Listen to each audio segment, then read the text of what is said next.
لله القائل واعلموا أنما أموالكم وأولادكم فتنة وأن الله عنده أجر عظيم. سورة الأنفال. أشهد أن لا إله إلا الله وحده لا شريك له وأشهد أن محمدا عبده ورسوله. اللهم صل وسلم على سيدنا محمد وعلى آله وأصحابه أجمعين. أما بعد فيا عباد الله اتقوا الله أوصيكم وإياي بتقوى الله فقد فاز المتقون.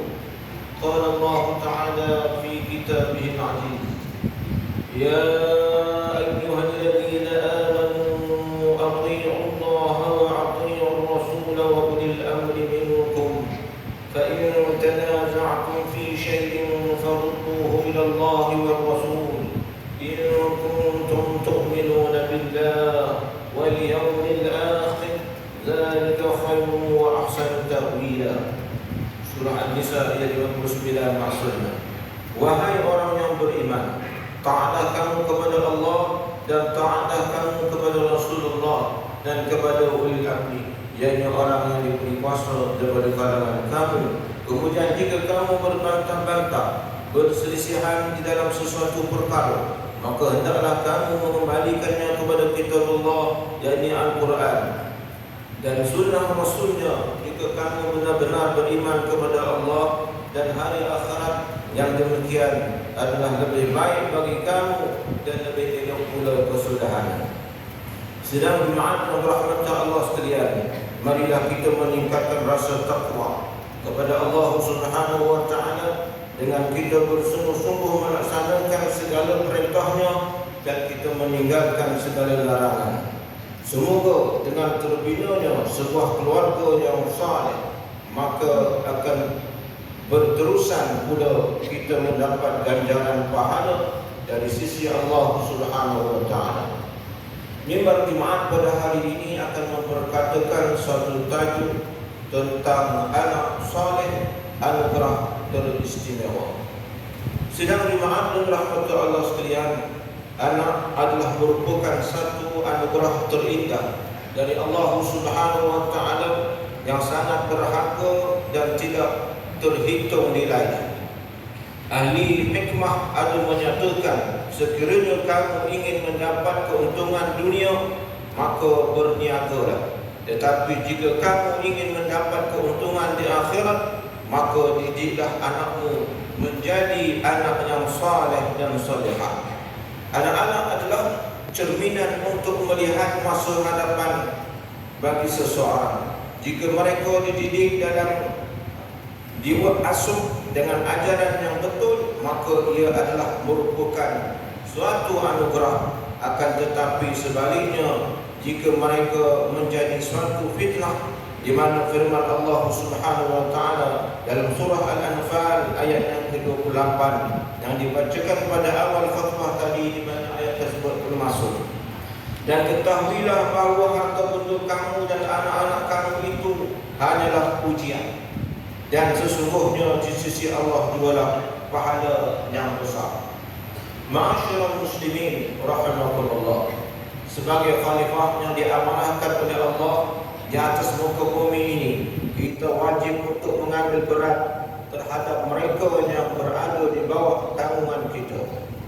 Sesungguhnya seorang anak yang kecil yang baru lahir itu, dia lahir dalam keadaan fitrah.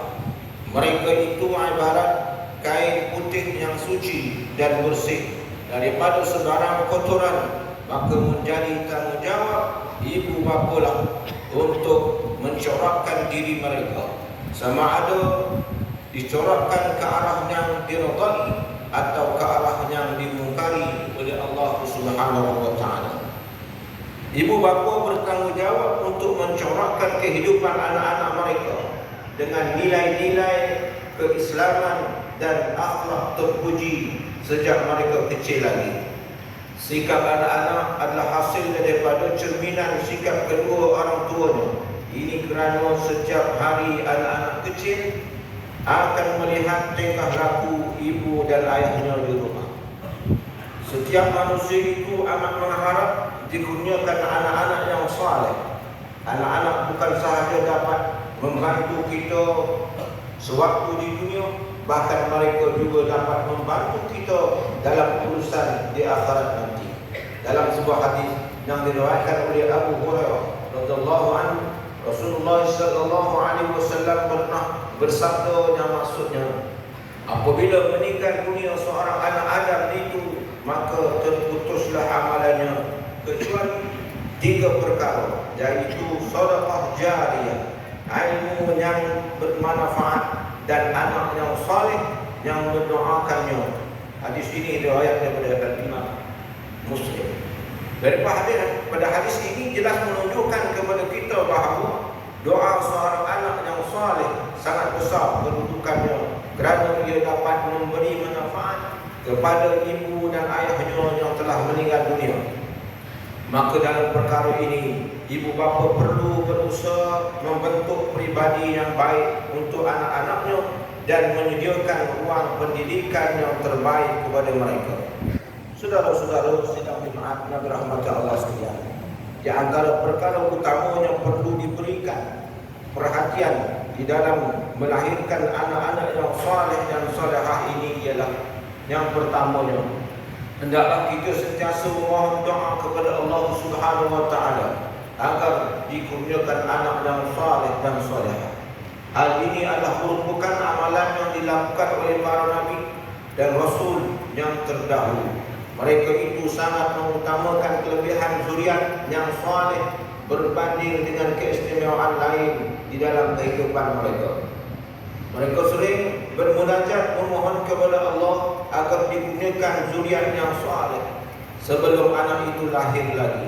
Firman Allah Subhanahu wa taala dalam surah Ali Imran ayatnya 38, di mana maksudnya, ketika itu Zakaria berdoa kepada Tuhannya, wahai Tuhanku, kurniakanlah kepadaku dari sisimu keturunan yang baik. Sesungguhnya Engkau sentiasa mendengar, yakni menerima doa permohonan. Yang keduanya, ajarilah anak-anak dengan asas-asas akidah yang luas supaya dapat mengenal Allah dan Rasulnya. Dengan mengenal Allah dan Rasul ini, maka kekuatan iman dan keyakinan di dalam diri anak-anak dapat dibina dan dibentuk dengan baik. Anak-anak yang mempunyai pegangan akidah yang kukuh tidak akan mudah dipengaruhi oleh an-nafsir yang merosakkan. Mereka yang mempunyai ilmu tauhid yang mantap akan senantiasa dapat menjaga iman mereka daripada kesesatan. Yang ketiganya, hendaklah diberi penekanan terhadap ilmu fardu ain, khususnya berkaitan dengan amal ibadah. Orang yang mengambil berat tentang pelaksanaan ibadah yang sempurna adalah orang yang mempunyai sifat kehambaan. Selain itu, dengan melakukan ibadah yang sempurna, ianya juga dapat menyedarkan anak-anak tentang kedudukan sebagai hamba Allah. Yang keempat, memastikan hasil makanan yang diberikan kepada anak-anak adalah daripada hasilnya halal lagi thayyibah. Makanan dari sumber yang haram atau subhah akan menyebabkan anak-anak mudah menzahirkan sifat keras hati dan sikap yang buruk di dalam kehidupan mereka. Hal ini sebagaimana firman Allah Subhanahu wa taala dalam suratul Baqarah ayat yang ke-168 yang maksudnya, wahai manusia, makanlah daripada makanan yang halal dan baik yang terdapat di bumi, dan janganlah kamu mengikuti langkah-langkah syaitan. Sesungguhnya syaitan itu ialah musuh yang terang dan nyata bagi kamu. Hadirin yang dirahmati Allah sekalian, mengakhiri khutbah kita pada kali ini, marilah kita bersama-sama berusaha untuk menjadi contoh yang terbaik buat anak-anak kita. Ingatlah, iman itu tidak dapat diwarisi, akan tetapi ianya boleh diusahakan dengan memberikan contoh yang terbaik kepada mereka. Bagi mereka yang belum dikurniakan zuriat, janganlah lekas berputus asa dan bermohonlah kepada Allah Subhanahu wa taala dengan doa yang penuh kerendahan hati. Sesungguhnya segala sesuatu itu adalah di dalam pengetahuan dan perancangan Allah taala. Tuhan yang Maha mengetahui akan tiap-tiap sesuatu. Firman Allah Subhanahu wa taala dalam surah Luqman ayat yang 34 berbunyi, Innallaha 'indahu 'ilmus sa'ati wa yunazzilul ghaitha wa ya'lamu ma fil arham wa ma tadri nafsun madza taksibu ghadan wa ma tadri nafsun bi ayyi ardin tamut innallaha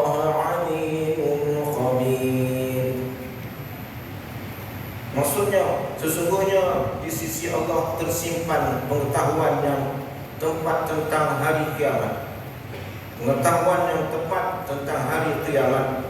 Dia yang menurunkan hujan dan dialah yang mengetahui apa-apa yang terkandung di dalam rahim, yakni ibu yang mengandung. Dan tidak ada seorang pun yang mengetahui dengan pasti apa-apa yang akan diusahakannya esok hari, sama ada yang baik ataupun yang jahat. Dan tidak ada seorang pun yang dapat mengetahui di bumi manakah dia akan mati. Sesungguhnya Allah Maha mengetahui lagi amat meliputi pengetahuannya. Barakallahu li wa lakum bil Qur'anil 'azim. Barakallahu li wa lakum fil Qur'anil 'azim. Wa nafa'ani wa iyyakum bima fihi minal ayati wa dzikril hakim. Wa taqabbala minni wa minkum tilawatahu innahu huwas sami'ul 'alim. أقول قولي هذا وأستغفر الله العظيم لي ولكم ولسائر المسلمين والمسلمات والمؤمنين والمؤمنات فاستغفروه فيا فوز المستغفرين.